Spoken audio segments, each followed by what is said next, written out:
The first winter, after we had moved into this house, I spent more time than I care to admit battling bitterness. It's not that I was bitter, I just had a lot of days where I had to intentionally fight against falling into it. The back of our property ends at a small wooded area, which ends at an old railway trail, and beyond that is a large orchard with rows and rows of apple trees. Beyond the orchard is the North Mountain, and on the other side of that lies the Bay of Fundy. All winter long, I could see the rows of the orchard and looked forward to the spring day when it was finally covered in blossoms. I mentioned it constantly. I couldn't wait to see it in the spring, to see it in full bloom. Having left a very beautiful property with a balcony overlooking the water, ancient apple and cherry trees, old apple and cherry trees, mature lilacs and hydrangea bushes, and fragrant beach roses growing everywhere, beds of lily of the valley, and so much more, I think I just needed something in a very plain yard to look forward to.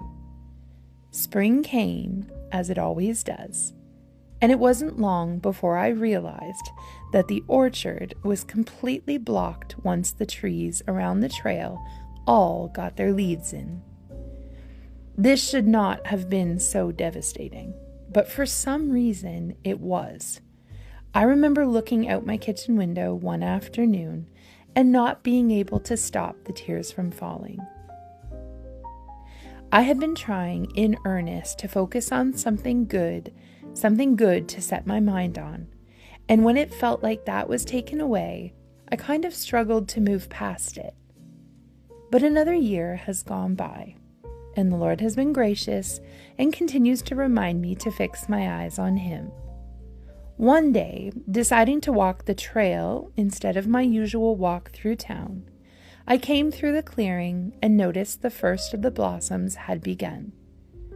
Over the next week, each day we would wander through the wooded path and check to see how things were progressing. Because it's been quite cool this spring, the blossoms have seemed to last much longer than normal.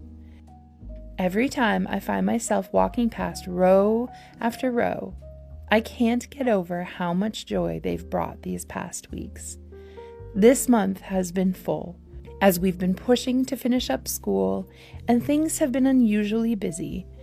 Every afternoon, as I've headed out back, it's been such a wonderful way to clear my head and just breathe. We've enjoyed it at sunset and on afternoons when the sky is blue.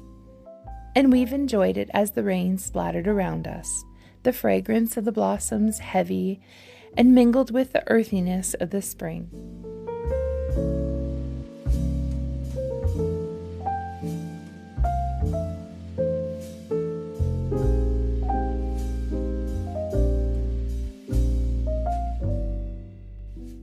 This past week, once more, I wandered up the path to the stream, past my favorite little meadow path, noting the rambling roses are nearly in bud, and I was feeling particularly thankful.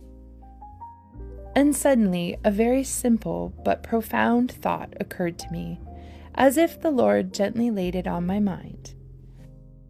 The blossoms were here all along. You simply needed to come and find them.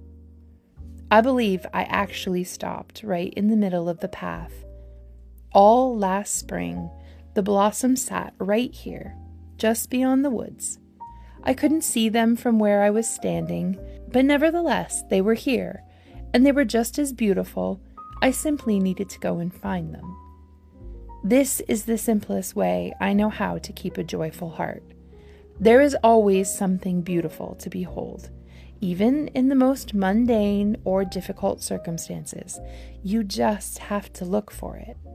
But in order to go looking for it, I first had to take my eyes off my circumstances and off myself. Genesis 49, verse 22 to 25a says, Joseph is a fruitful bough, even a fruitful bough by a well, whose branches run over the wall. The archers have sorely grieved him and shot at him and hated him. but his bow abode in strength, and the arms of his hands were made strong by the hands of the mighty God of Jacob. From thence is the shepherd, the stone of Israel.